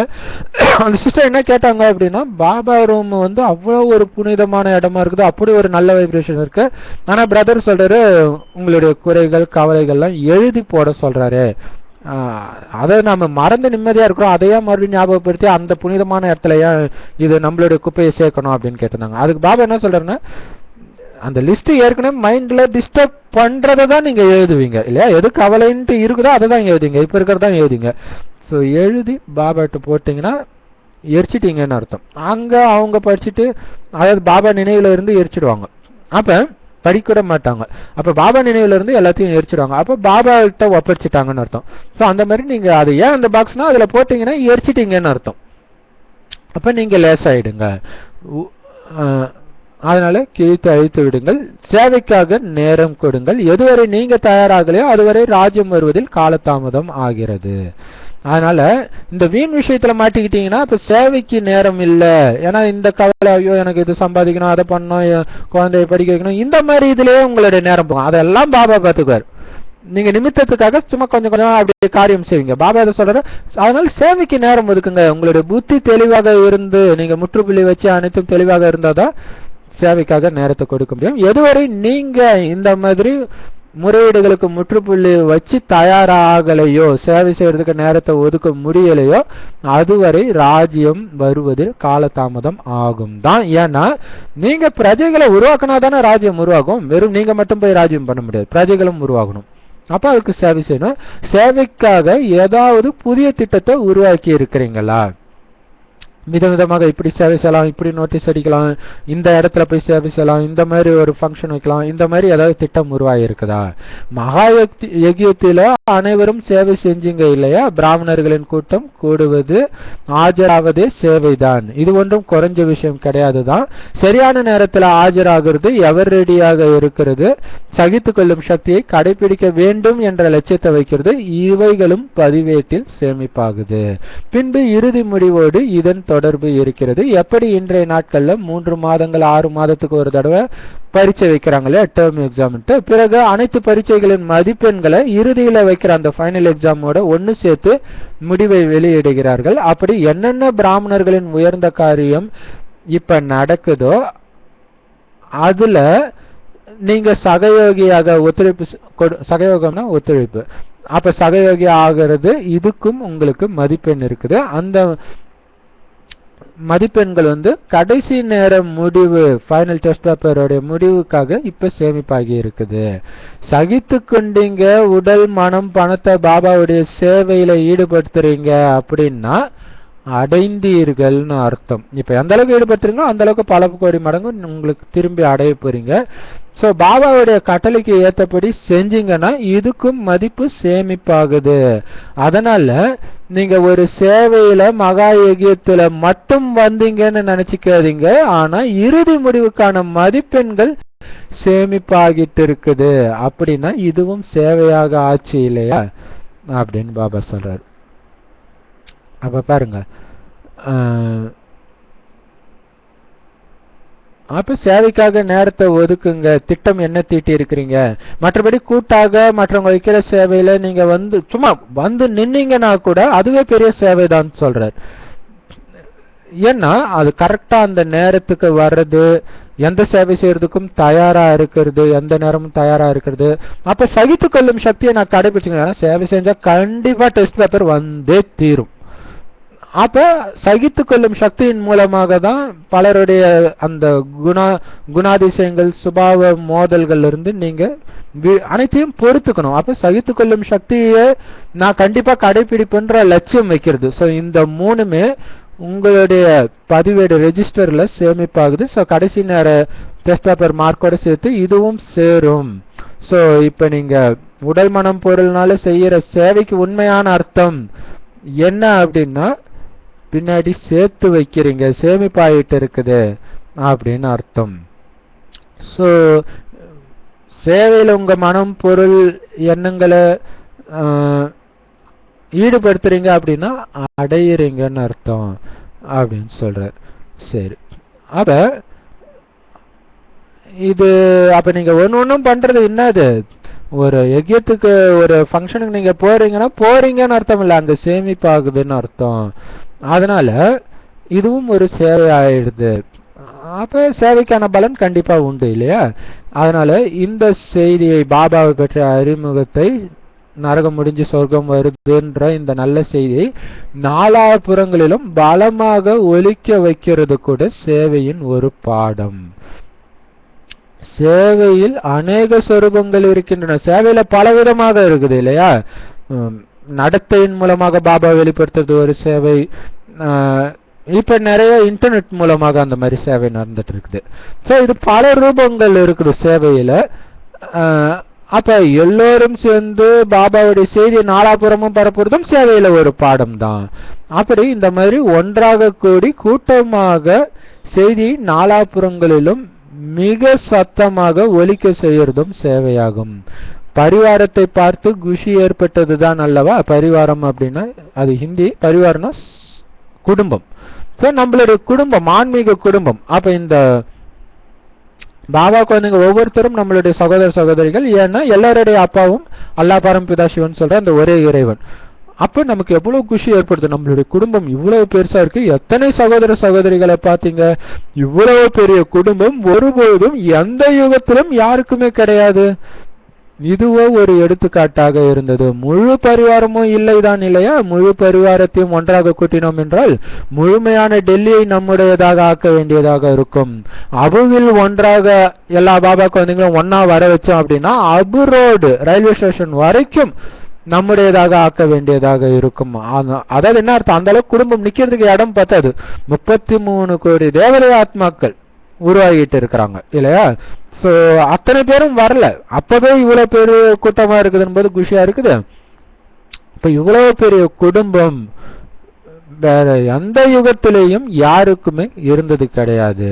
இப்பதான் நமக்கு இருக்கு. அதனால நமக்கு அவ்வளவு குஷி வருது. இப்ப மதுமனுக்கு நீங்க ட்ரெயின்ல போனீங்கன்னா ஒவ்வொரு ஸ்டேட்லயும் ஒவ்வொரு ரயில்வே ஸ்டேஷன்லயும் வெள்ளை ட்ரெஸ் போட்டு எல்லாருமே பாபாவை பார்க்க வருவாங்க இல்லையா. பாபா மீட்டுக்கு அந்த வெள்ளை ட்ரெஸ்ல ஓம் சாந்தி பேட்ச் இருக்கிறத பார்க்கும்போதே நமக்கு குஷியா இருக்கும்.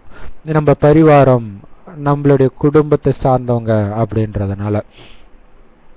இப்ப பாபா சொல்றாங்க தீர்க்க தரிசனமாக நடக்க இருக்கிறத சொல்றாரு. இதுல பெரும்பாலான விஷயங்கள் நடந்து கூட இருக்கும். ஏன்னா இந்த வாணி வந்தது 1981. என்ன சொல்றாரு அப்படின்னா, எங்க வீட்டுக்கு வாங்கன்னு அனைவரும் உங்களை வரவேற்கிற அந்த நாளும் கூடிய விரைவில் வரப்போகுது. கல்கத்தாவில விக்டோரியா கிரவுண்ட் அப்படின்னு ஒரு பெரிய மைதானம் இருக்குது. அந்த மைதானத்தையே உங்களுக்கு தயார் செஞ்சு உங்களுக்காக கொடுப்பாங்க. வாங்க உங்களை வரவேற்கிறோம்னு சொல்லுவாங்க. பாபாவுடைய செய்தியை கொடுக்கறதுக்காக அந்த மைதானத்தை உங்களுக்கு தயார் செஞ்சு கொடுப்பாங்களாம். மெதுவா இந்த செய்தி உலகம் ஃபுல்லா பரவும். ஆனா இப்போதைக்கு எல்லாரும் என்ன புரிஞ்சுக்கிட்டாங்க அப்படின்னா, இவங்க ஒன்னும் சாதாரணமானவர்கள் இல்லைன்னு நினைக்கிறாங்க. ஏன்னா இவங்க காமம் கோபம் பற்று பேராச அகங்காரத்தை வென்று இருக்கிறாங்கன்னா சாதாரண விஷயம் கிடையாது. அதுவும் குடும்பத்துல இருந்துகிட்டு தனியா போய் அமைதியா இருக்கிறது பெரிய விஷயம் இல்ல. குடும்பத்துல இருந்துகிட்டே தூய்மையா இருக்கிறாங்கன்னா இவங்க கண்டிப்பா சாதாரணமானவர்கள் இல்லைன்னு எல்லாரும் நினைக்கிறாங்க. பிரம்ம பாபா அவ்வியக்தம் ஆன பிறகு இவ்வளவு பெரிய கூட்டத்தை பார்த்து எல்லோரும் பலியாகிறாங்க. மற்ற இடங்களில் உள்ள இயக்கங்கள் எல்லாம் உடைஞ்சு போயிடுது. ஆனா இங்க பாத்தீங்கன்னா நாளுக்கு நாள் வளர்ந்துகிட்டே இருக்குது பிரம்மகுமாரிகள் இயக்கம். இந்த அதிசயத்தை பாக்குறாங்க எல்லோருமே. அவங்களுடைய சுத்த எண்ணத்தோடு சகயோகத்தின் சக்தி இணைந்த குழுவின் சக்தியோடு சேவை செஞ்சாங்க. இப்போது அனைத்து இடங்களிலிருந்தும் அழைப்புதல் உங்களுக்கு வரும். இந்த ஜனாதிபதி மாளிகை உங்களுடைய வீடாக மாறிவிடும் அப்படின்னு சொல்றாரு. பாருங்க, ஜனாதிபதி மாளிகை எல்லாம் கூட உங்களுடைய வீடு, அதாவது பாபாவுடைய சேவைக்காக அவங்க கொடுத்துருவாங்க. அந்த நாளும் கூடிய விரைவில் வரும் அப்படின்னு சொல்றாரு. அப்ப பிரம்ம பாபா எப்ப ஸ்தூல சரீரத்தை விட்டு அவ்வியக்த சரீரத்தை எடுத்தாரோ அதுக்கப்புறம் தான் இந்த கூட்டத்தை பார்த்து பலியாகிறாங்க. மற்றபடி பாத்தீங்கன்னா இப்ப ரமண மகரிஷி உயிரோட இருக்கும்போது அவர் பின்னாடி அவ்வளவு கூட்டம் போச்சு. அவர் சரீரம் விட்டதுக்கு அப்புறம் அப்படியே கம்மியாயிட்டே இருக்குது. இப்ப சும்மா டூரிஸ்ட் பிளேஸ் மாதிரி எப்பயாவது போகும்போது பாக்குறாங்க, அவ்வளவுதான்.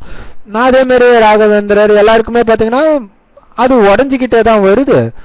ஆனா அதே மாதிரி இயக்கங்கள் நிறைய இயக்கம் இருக்கிறாங்க, அவங்களுக்கு ஒரு கரை வந்துடுது, உடனே உடஞ்சிடுது. ஆனா இது மட்டும் என்ன வளர்ந்துகிட்டே இருக்குது அப்படின்ட்டு எல்லாம் பாத்தீங்கன்னா ஃபர்ஸ்ட் 2000 3000 பேருன்னு போயிட்டு இருந்தவங்க இப்ப 30,000 40,000 50,000 பேருன்ட்டு போறாங்க ஒரு தடவையும் பாபா மீட்டுக்கு. அப்ப இத பார்த்து எல்லாம் ஆச்சரியப்படுறாங்க. அது மட்டும் இல்ல, அவ்வளவு கூட்டம் இருக்கு ஆனா அமைதியா இருக்குது. இதுதான் பெரிய விஷயம்.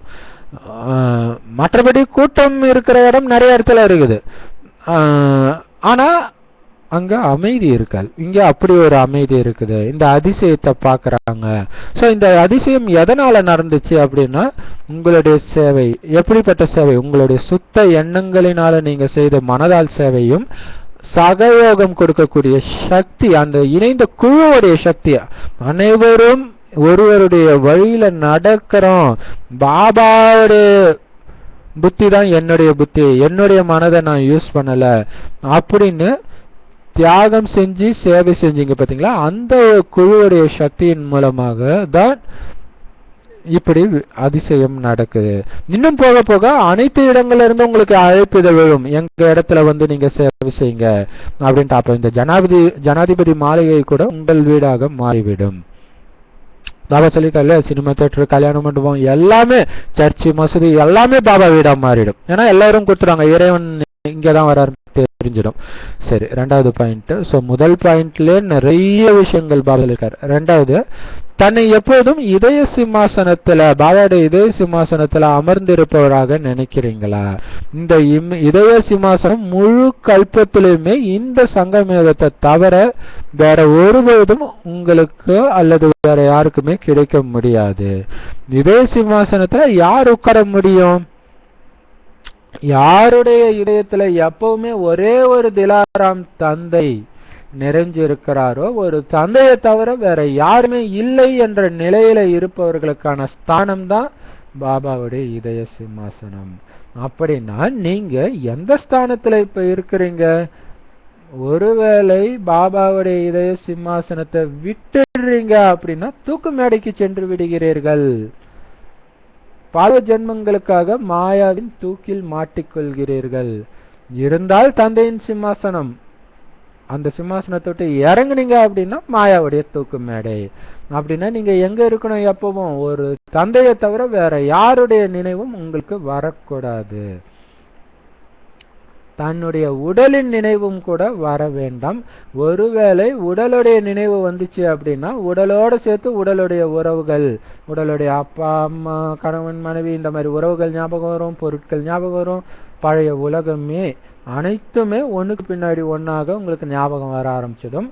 கொஞ்சம் எண்ணத்தில் கூட, அந்த மனதில் வரும் எண்ணங்களில், அதுதான் ஹிந்தியில சங்கல்பம்ன்றோம், அந்த சங்கல்பத்துல கூட ஒருவேளை சூக்ஷ்ம கயிறு கட்டப்பட்டு இருக்குது, எங்கேயோ உங்களுடைய புத்தி மாட்டிக்கிட்டு இருக்குது, பற்றுல மாட்டிக்கிட்டு இருக்குது அப்படின்னா அது தன் பக்கம் உங்களை இழுத்துடும்.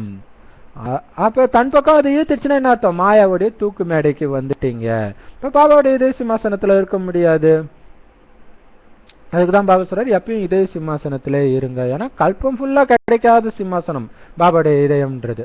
அப்ப பாபாவை தவிர யாருமே எனக்கு இல்ல அப்படின்னு நினைக்கிறவங்க மட்டும்தான் அந்த இதய சிம்மாசனத்துல இருப்பாங்க. அதை தவிர வேற யாராவது ஸ்லைட்டா உங்க புத்தி ஈடுபட்டா கூட மாயாவுடைய தூக்கு மேடை, அதுவும் ஜென்ம ஜென்மத்துக்கும் துக்கத்தை கொடுக்கக்கூடிய அந்த தூக்கு மேடைக்கு நீங்க வந்துடுவீங்க. அப்ப எங்க இருக்கணும்?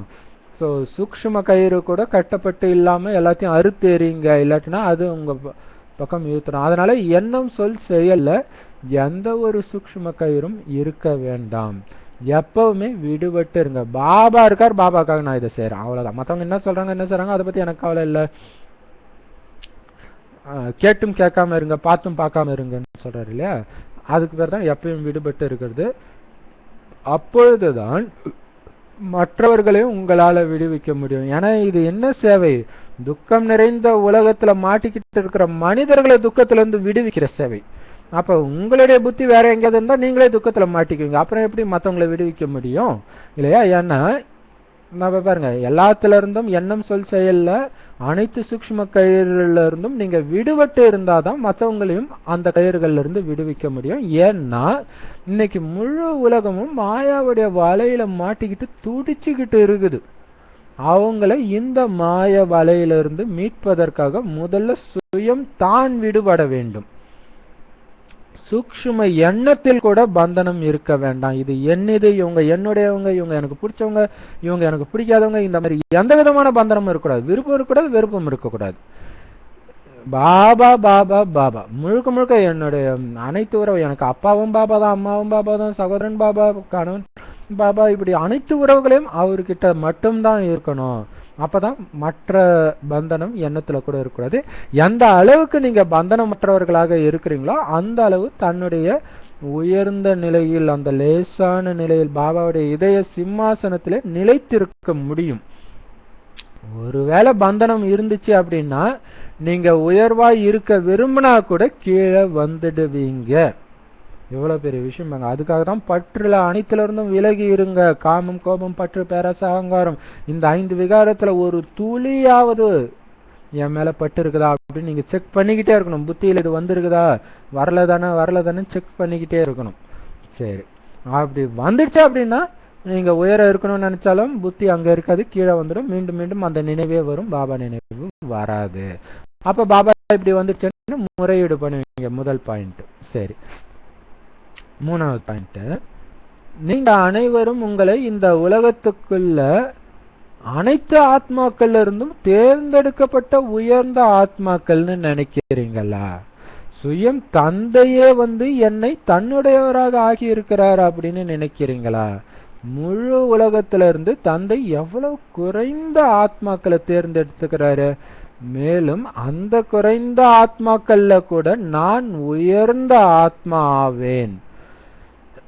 இந்த எண்ணம் வச்ச உடனேயே உங்களுக்கு என்ன அனுபவம் ஆகும் தெரியுமா? இந்திரியங்களுக்கு அப்பாற்பட்ட சுகத்தின் பிராப்தி அனுபவம் ஆகும். அதுதான் அதாவது அதீந்திரிய சுகம். கர்மேந்திரங்களுக்கு அப்பாற்பட்ட சுகம் அனுபவம் ஆகும். என்னது? அனைவரிலும் நான் உயர்ந்த ஆத்மா, பாபாவுக்கு மிக பிரியமான செல்லமான குழந்தை நான்.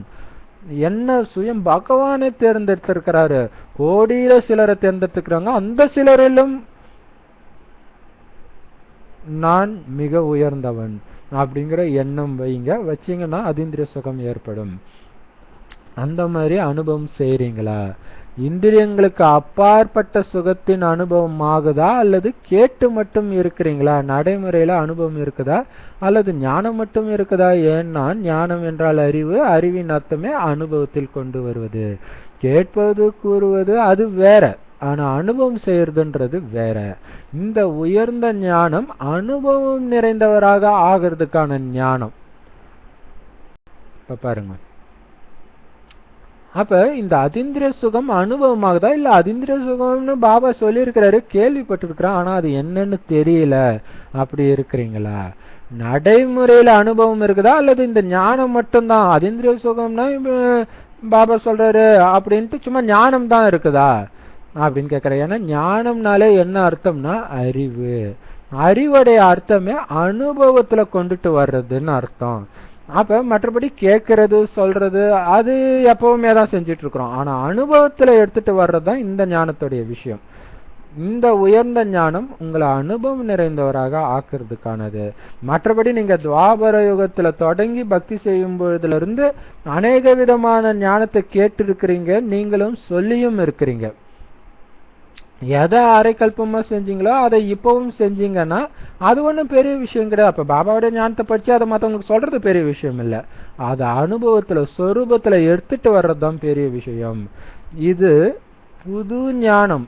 இதன் மூலமாக நமக்கு கிடைக்கிறது என்னது? புது வாழ்க்கை, புது யுகம், சங்கம் யுகம், புது உலகத்துக்கான புதிய ஞானம். அப்படின்னா இதனுடைய புதுமையே எதுல அடங்கி இருக்குது அப்படின்னா, எப்ப நீங்க இதை அனுபவத்துல கொண்டுட்டு வரீங்களோ அப்பதான் இதோடைய புதுமையே இருக்குது. ஒவ்வொரு வார்த்தையும் நீங்க ஆத்மான்னு சொன்னாலும் சரி, பரமாத்மான்னு சொன்னாலும் சரி, அல்லது சக்கரத்துடைய எந்த ஒரு ஞானத்துடைய வார்த்தையை சொன்னாலும் சரி, அது அனுபவத்துல வரணும். அப்ப நான் தேவதையாக இருந்தேன்னா அப்படி தேவதையாக நான் இருக்கிற அந்த அனுபவம் உங்களுக்கு இருக்கணும். உணர்தல் இருக்கணும். நான் ஆத்மானா நான் ஆத்மா ஒளியா இருக்கிறேன்ற அந்த உணர்வு இருக்கணும். பரமாத்மானா செம்பன் நிறமான இடத்துல ஒளியா இருக்கிறாருன்ற அந்த அனுபவம் இருக்கணும். அப்ப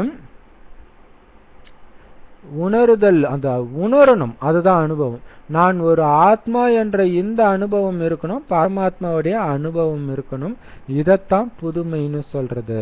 புதிய நாள், புதிய இரவு, புதிய குடும்பம், அனைத்தும் புதியது என்றால் அப்படி அனுபவம் ஆகுதா? பக்தியின் பலனாக இப்ப ஞானம் கிடைச்சிட்டு இருக்குது அப்படின்னா அந்த மாதிரி ஞானத்துடைய அனுபவியாக ஆகுங்கள், அதாவது சொரூபத்தில் கொண்டு வாருங்கள். இப்ப பக்தியிலும் கேட்டீங்க, ஞானத்திலும் கேட்டீங்கன்னா அப்ப என்ன பலன்? பக்தியுடைய பலன் இல்லையா? சோ ஞானம்ன்றது அனுபவத்துல எடுத்துட்டு வர்றது. அப்ப நாம பாருங்க, உலகத்துல சொல்ற பகல் இரவு வேற, நாம சொல்ற பகல் இரவு வேற. சொர்க்கம் தான் நமக்கு பகல், ஒட்டுமொத்த நரகமும் இந்த 2500 வருடமும் நமக்கு இரவு தான். ஸோ பிராமணர்களின் பகல், பிராமணர்களின் இரவு, பிரம்மாவின் பகல், பிரம்மாவின் இரவு. அப்ப குடும்பமும் பாருங்க, எல்லாமே எனக்கு ஒரே குடும்பம், எல்லோருமே சகோதர சகோதரி உறவு மட்டும்தான். ஸோ இது புது குடும்பமா இருக்குது. அப்ப ஏன்னா நமக்கு எல்லாமே புதுசா இருக்குது. அந்த மாதிரி அனுபவம் ஆகுதா? அப்படியே அனுபவத்துல அனுபவி ஆகுங்க. அப்படின்னா என்ன அர்த்தம்னா சொரூபத்துல கொண்டுட்டு வாங்க. அப்ப எல்லாரும் சகோதர சகோதரி சொல்றது வேற, அந்த சகோதரர்களை இப்ப கூட பிறந்த சகோதரன் சகோதரியை பார்த்தா நமக்கு எந்த விதமான விகார எண்ணங்களும் வரல இல்லையா? அதே மாதிரி இருக்குதா? சகோதரன் சகோதரியை பார்க்கும்போது வருதே அந்த அன்பு, அதே அன்பு இங்க ஆன்மீக சகோதர சகோதரியை பார்க்கும்போதும் வரணும். அதுக்கு பேர் தான் சொரூபத்துல கொண்டுட்டு வர்றது. சரி, 4வது, அனைவரும் வெற்றி ரத்தினங்கள் தான் இல்லையா? வெற்றி கொடி உறுதியாக இருக்குது தானே? வெற்றி நம்முடைய பிறப்புரிமையாகும். இது வாயினால சொல்ற கோஷமாக மட்டும் இருந்துடக்கூடாது, நடைமுறை வாழ்க்கையின் கோஷமாக இருக்கணும். ஒவ்வொரு கல்பத்திலும் வெற்றி அடைபவர், இப்பொழுதுக்கு மட்டும் இல்லாம ஒவ்வொரு கல்பத்துக்கும் எண்ணிலடங்கா தடவைகள் வெற்றி அடைந்தவர்கள். அந்த மாதிரி வெற்றி அடைபவர் எப்பொழுதும் மகிழ்ச்சியாக தான் இருப்பாங்க. தோல்வி அடைஞ்சாதான் துக்க உணர்வு வரும். யார் எப்பவுமே வெற்றி அடைபவராக இருக்கிறாங்களோ அவங்க எப்பவுமே குஷியாக தானே இருப்பாங்க. ஒருபோதும் எந்த சூழ்நிலையிலும் சதா வெற்றி அடைகிறவங்களுக்கு துக்க உணர்வு வரவே முடியாது. துக்கமான உலகத்திலிருந்து விலகி வந்து விட்டார், இரவு முடிவடைந்தது, அதிகாலையில் வந்து விட்டார் என்றால் துக்க உணர்வு எப்படி வர முடியும்? என இரவு, நம்மளுடைய பிராமணர்களின் இரவுல தான் துக்கம், அதாவது நரகத்துல தான். இப்ப அதுல இருந்து நம்ம விடியலுக்கு வந்துட்டோம்னா எப்படி துக்கம் வர முடியும்? வெற்றி கொடியை எப்போதும் பறக்க விட்டு கொண்டே இருங்கள், கொடி கீழே வர வேண்டாம். அப்படின்னா என்ன அர்த்தம்? எப்போதும் மகிழ்ச்சியாக இருங்க. நான் தொட்டதெல்லாம் வெற்றி அடைஞ்சே தீரும், ஏன்னா பிராமணர்களாகிய நம்மளுடைய பிறப்புரிமை வெற்றி. அப்ப இது வாயினால சொல்லப்படுற கோஷமாக மட்டும் இல்லாம, இப்போதுக்கு ஒரு 2 நிமிஷம், இப்போதுக்கு மட்டும் இல்லாம ஒவ்வொரு கல்பத்துக்கும் எண்ணிலடங்கா தடவைகள் நீங்க வெற்றி அடைஞ்சவங்க. அந்த மாதிரி வெற்றி அடைகிறவங்க தான் எப்பவும் மகிழ்ச்சியாக இருப்பாங்க. தோல்வி அடைகிறதுல தான் துக்கம் வரும். அப்ப நான் எப்பயுமே வெற்றி அடைவராக இருக்கிறேன் அப்படின்ற அந்த ஞாபகம் இருந்துச்சுன்னா எப்படிப்பட்ட துக்கமான சூழ்நிலைகள் வந்தாலும் இதை நான் கடந்து வெற்றி அடைவேன். ஏன்னா கல்பமாக ஒவ்வொரு கல்பத்திலும் நான் வெற்றி அடைஞ்சிருக்கிறேன் அப்படிங்கிற அந்த குஷியிலே இருப்பாங்க. ஒருபோதும் எந்த சூழ்நிலையிலும் உங்களுக்கு துக்க உணர்வு வர முடியாது. துக்க உலகத்திலிருந்து விலகி வந்துட்டீங்க, அதனால இரவு உங்களை பொறுத்த வரைக்கும் முடிஞ்சிருச்சு. அதிகாலையில வந்துட்டாங்கன்னா துக்க உணர்வு எப்படி வர முடியும்? வெற்றி கொடியை எப்பயும் பறக்க விடுங்க, அப்படின்னா இந்த குஷியில இருங்கன்றாரு. சோ விடைபெறும் நேரத்துல தாதிகளோட பாபா சொல்றாரு, பாப்தாதாவும் அன்பின் பந்தனத்துல கட்டப்பட்டு இருக்கிறாரு, விடுவிக்க விரும்பினா கூட விடுவிக்க முடியாது. அதனால பக்தியில கூட பந்தனத்தின் படத்தை காமிச்சு இருக்கிறாங்க. நடைமுறையில அன்பின் பந்தனத்துல அவ்வியக்தமாக இருந்த போதும் கட்டிக்கொள்ள வேண்டியதாக இருக்கு. ஸ்தூலமான விஷயங்களிலிருந்தும் விடுவிக்கிறோம், இருந்தும் விடுபட முடிவதில்லை. எனவே நீங்களும் பந்தனத்துல இருக்கிறீங்க, தந்தையும் பந்தனத்துல இருக்கிறாரு. வெளிநாட்டினரின் பக்கம் சமிக்ஞை செய்வது, இவர்களும் தபஸ்யா செய்து கொண்டிருக்கிறார்கள் இரவும் பகலுமாய், எனவேதானே மந்திரம் போட்டு விட்டார்கள் என்று கூறுகிறார்கள்.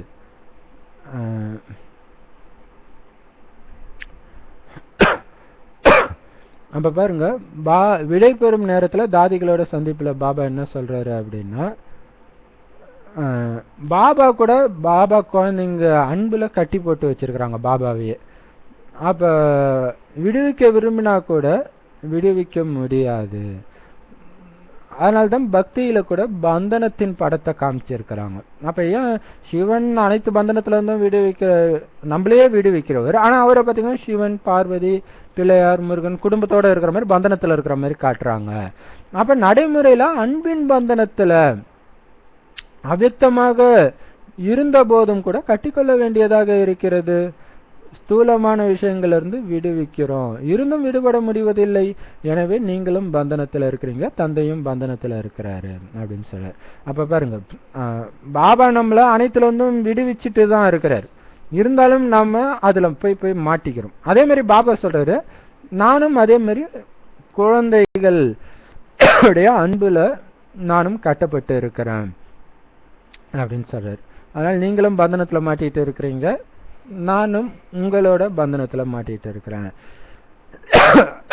அப்ப வெளிநாட்டுக்காரங்களை பார்த்து அவங்களுக்கு சைகை காட்டி பாபா சொல்றாரு, இவங்களும் தபஸ்யா செஞ்சிட்டு இருக்கிறாங்க, பாபாவுடைய யோகத்திலே மூழ்கி இருக்கிறாங்க இரவு பகலாக. அதனாலதான் மத்தவங்க என்ன பண்ணாங்க, இவங்களுக்கு ஏதோ மந்திரம் போட்டுட்டாங்கப்பா, அதனாலதான் எந்த நேரமும் இறைவன் யோகா யோகா பாபா பாபான்னு சொல்லிட்டு இருக்கிறாங்க அப்படின்னு வெளிநாட்டுல. இங்கேயே அப்படி சொல்றாங்கன்னா வெளிநாட்டுல எப்படி சொல்லுவாங்க இல்லையா? ஏன்னா அங்க விகாரத்திலே மூழ்கி இருக்கக்கூடிய கலாச்சாரம், அதுல இருந்து வராங்க அப்படின்னா ஏதோ ஆயிடுச்சு இவங்களுக்கு அப்படின்னு சொல்லிடுறாங்க அப்படின்னு வாணியை முடிச்சிட்டாரு. வரதானம்: ஒவ்வொரு எண்ணம் மற்றும் காரியத்தை உயர்ந்ததாக மற்றும் பயனுள்ளதாக ஆக்கக்கூடிய ஞானஸ்வரூப அறிவு நிறைந்தவர் ஆகுங்கள். அதுக்கு விளக்கம் என்ன அப்படின்னா, யார் ஞானஸ்வரூபம் அறிவாளியாகி எந்த ஒரு எண்ணம் மற்றும் காரியம் செய்யறாங்களோ அவங்க வெற்றி அடைபவர் ஆகுறாங்க. இதனுடைய நினைவு சின்னமாக தான் பக்தி மார்க்கத்துல காரியத்தை தொடங்குற நேரத்துல ஸ்வஸ்திக் போடுறாங்க, பிள்ளையார் சொல்லிக்கு பதிலாக ஸ்வஸ்திகாவும் போடுவாங்க. மற்றும் கணேசரை நினைவு செய்யறாங்க, விநாயகரை நினைவு செய்யறாங்க. இந்த ஸ்வஸ்திகா சுயநிலையில் நிலைத்திருப்பதற்கான மற்றும் கணேசர் ஞானம் நிறைந்த நிலையின் வெளிப்பாடாகும். நீங்க குழந்தைங்க இப்ப ஞானம் நிறைந்தராகி ஒவ்வொரு எண்ணம் மற்றும் காரியத்தை செஞ்சீங்கன்னா வெற்றி சுலபமாக அனுபவம் ஆகும் அப்படின்னு சொல்றாரு. அப்ப நீங்க ஞான ஸ்வரூபமா இருக்கிறதுக்காக தான் அங்க விநாயகரை கும்பிட்டுட்டு தொடங்கினா வெற்றி அடையும்ன்றாங்க. ஸ்வஸ்திக் போடுறதுடைய அர்த்தம் என்னன்னா, சுய தரிசன சக்கரம் தான் அந்த ஸ்வஸ்திக் இல்லையா, 4 யுகங்களை காட்டுறது. அப்ப இந்த முக்கால ஞானத்தையும் நிறைந்தவராகி, ஒவ்வொரு காரியத்துக்கும் 3 காலம் இருக்கு. இப்ப சுகத்தை கொடுக்குற மாதிரி இருக்கும், பின்னாடி துக்கம் கொடுக்கும் அப்படின்ட்டு முன்னாடியே தெரிஞ்சுட்டு இதை செஞ்சா பின்னாடி துக்கம் வருமா சுகம் வருமா தெரிஞ்சு ஒரு காரியத்தையோ, ஏன் எண்ணங்கள் கூட மனதுல இந்த எண்ணம் வந்தா பின்னாடி போக போக இது என்ன துக்கத்துல வந்துடும், ஒரு விகார எண்ணம் வருதுன்னா இப்ப சுகத்தை கொடுத்தாலும் பின்னாடி துக்கத்தை கொடுக்கும் அப்படின்னு தெரிஞ்சுக்கிட்டு ஒரு காரியத்தை செஞ்சீங்க அப்படின்னா மீன் விஷயத்தை செய்ய மாட்டீங்க, அப்ப நல்ல விஷயத்தை தான் செய்வீங்க, அதுல நீங்க வெற்றி தான் அடைவீங்க, உங்களுடைய வெற்றி சுலபமா அனுபவம் ஆகும் அப்படின்னு சொல்றாரு. ஸ்லோகன்: பிராமண வாழ்க்கையின் விசேஷமே குஷி தான், அதனால குஷியின் தானம் செஞ்சுட்டே இருங்க. பிராமணர்கள் பாபாவுடைய குழந்தை ஆனீங்கனாலே நீங்க சதா குஷியில இருப்பீங்க, என்ன துக்கமான சூழ்நிலையா இருந்தாலும். அப்ப குஷி நிறைஞ்ச நீங்க குஷிய மத்தவங்களுக்கு தானமாக கொடுத்துக்கிட்டே இருங்க. உங்ககிட்ட எது இருக்குதோ அதை தான் நீங்க கொடுக்கணும் இல்லையா? சரி, பாபா வாணி முடிச்சுட்டாரு, நிறைய அற்புதமான கருத்துக்களை சொல்லி இருக்கிறாரு. இதை மத்தவங்களுக்கும் ஞாபகப்படுத்திக்கிட்டே இருங்க.